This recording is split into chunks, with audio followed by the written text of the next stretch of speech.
my daily edition 2 about the impact of value propositions on channels and customers relationship.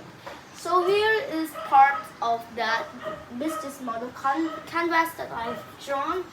This is a value proposition and it is brought to the customer segments by customer relationships and channels. So let's describe each one. So the value proposition is the value of that business. It is the product or service that the business sells for money, and it's the good value proposition can generate revenue and make a profit for the business.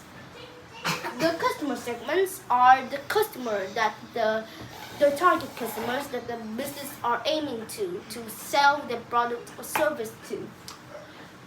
The customer relationships are how close the business is with that customer. It maybe is really close, like a service, like coaching, one-on-one coaching, that is really close. Or it is not so close, like retail or selling products. Or it could be direct selling, direct selling that could be in between. It is close. So the channels are how that value proposition is delivered to the customer segments. It could be by digital, if the value proposition is digital, like a prompt, AI, a game that is delivered digitally. There is also the physical channels, which means that the product is physical, like clothing, accessories, products, food used by shipping, and maybe direct selling. That is the channels. So what is the impact of the value proposition on these two things? So firstly, that's the channels. So a value proposition sets the setup for how the channels will work.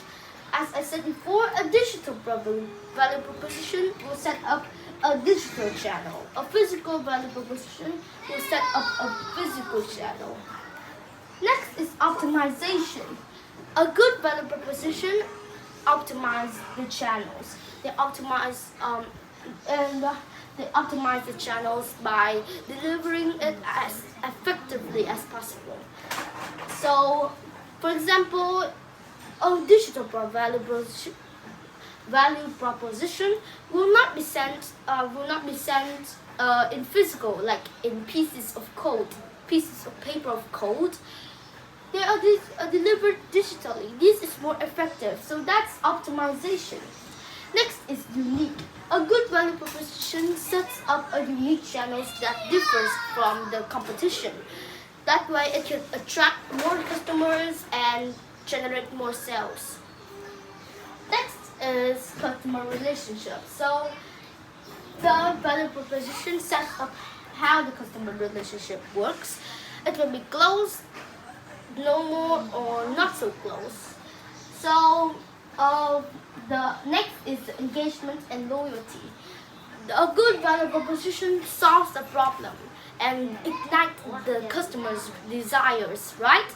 That's why a good value proposition will foster engagement and loyalty to its customers. Next is feedback and improvement. A good value proposition always facilitates feedback loops where customers will give feedbacks to a good value proposition. This can foster more engagement between the business and the customers. That's why feedback and improvement is always one of the most important things in customer relationships. So that is the end of my DE2. Thank you for listening. Bye!